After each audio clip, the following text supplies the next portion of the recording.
कपड़े धोने वाली बहू। शादी के पहले से ही विभा को कपड़े धोने का बड़ा शौक था। कभी नल के नीचे, कभी तालाब के पास। अरे मेरी नीली वाली लुंगी नहीं दिख रही है। विभा की अम्मा कहाँ रखी है लुंगी? अरे वो तो विभा ने परसों ही धोकर रखी थी आपकी अलमारी में, देखो वहीं होगी। वो ना मैंने आज धो दी, मुझे लगा कि गंदी हो गई होगी। अरे कैसे गंदी हो गई थी, उसे तो मैंने पहना भी नहीं। हे भगवान, इस लड़की के कपड़े धोने की आदत से परेशान हो गया हूँ मैं। जितना तो घर में राशन नहीं आता, उससे कहीं ज्यादा डिटर्जेंट पाउडर का खर्चा है। इसकी शादी करवा दो, शादी जाए अपने घर में ही करे काम, फिर चाहे घर के कपड़े धोने हो या पूरे गांव के। हाँ ठीक बोल रही हूँ, देखता हूँ मैं कोई लड़का। वो दिन भी आ जाता है जब विभा को देखने लड़के वाले आ जाते हैं। लड़की मुझे अच्छी लगी। होने वाली सास कहती है, बेटी अगर कुछ पूछना है तो पूछ लो।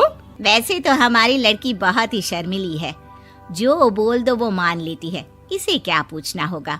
अरे कैसी बात कर रही हो माँ, मुझे इन लोगों के घर रहना है, सवाल तो कई है। हाँ हाँ बेटा पूछ लो ना, क्या पूछना है। आप लोगों के घर कपड़े कौन धोता है? सास का मुंह बन जाता है।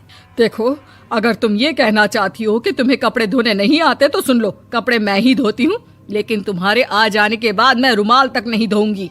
अरे चुप रहना भाग्यवान, बहू बेचारी घर आई नहीं, उसे डराना शुरू कर दिया।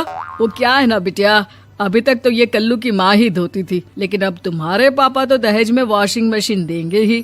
तभी विभा की माँ बोल पड़ती है, सवाल भी पूछा तो क्या। वैसे भाई साहब, मशीन की तो फिर भी कपड़े धोने की कैपेसिटी होती है, मतलब जो बिटिया दे रहे हैं ना विभा, इसे कपड़े धोने का बहुत शौक है। ये आप लोगों के क्या, आस पड़ोस गांव मोहल्ले सबके कपड़े धो दे और उफ तक ना करे।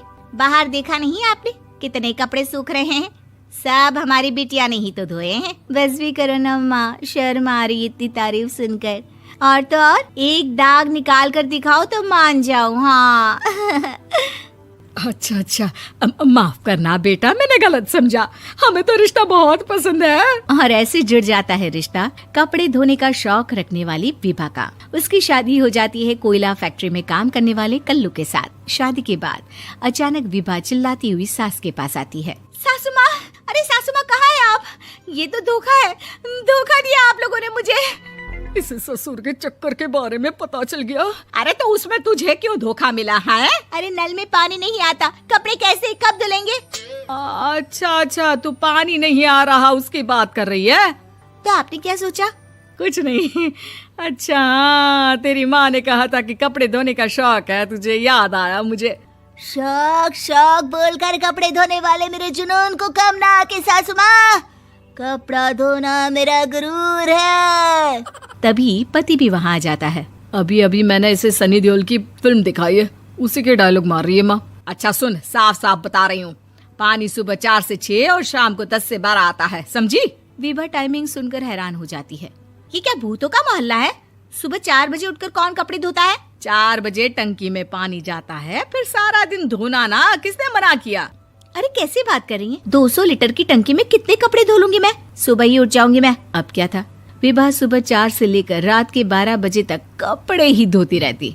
एक रोज सास पड़ोस से निकलकर कहीं जा रही होती है कि साथ वाली कहती है, हाँ कल्लू की माँ, जरा ये बताओ कि 2 साड़ी है, 2 ब्लाउज और एक पेटीकोट और एक नाड़े वाला लंबा कच्छा। हाँ तो? अरे तो क्या, कितना लोगी धुलाई ये बताओ। धोबन दिख रहे हैं हम क्या?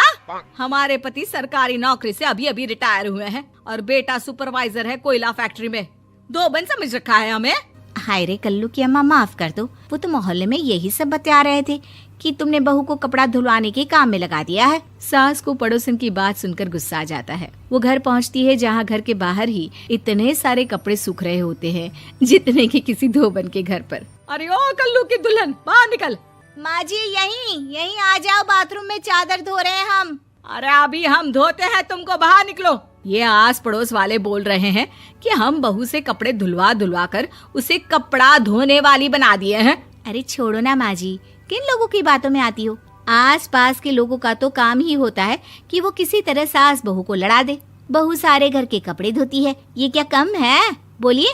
सास को भी लग जाता है कि वो बहू का ये सनकीपन नहीं छुड़वा सकती, इससे अच्छा है कि खुद ही चुप हो जाए।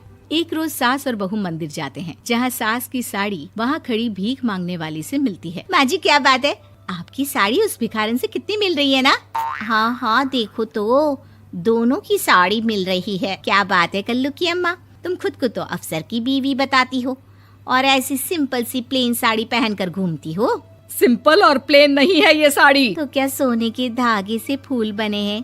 कुछ भी सासू माँ, कुछ भी।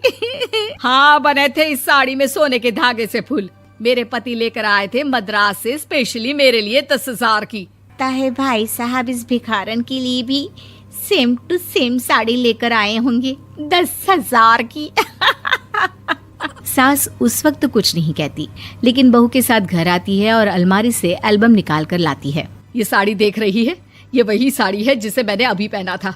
इस साड़ी में ये जो चमकदार फूल दिख रहे हैं ना, ये सोने के धागों से काढ़े गए हैं। लेकिन तू लोकल वॉशिंग मशीन ब्रश से घिस घिस कर सारे फूलों को निकाल कर साड़ी प्लेन कर दी। मुझे माफ कर दीजिए सासू माँ। और तो और, जब मैंने तुझे तेरी गलती के लिए कुछ नहीं कहा, लेकिन तूने तो सबके सामने मेरा मजाक ही बना दिया। क्यों? बहू को समझ में आ जाता है कि अब से उसका कपड़े धोना बंद।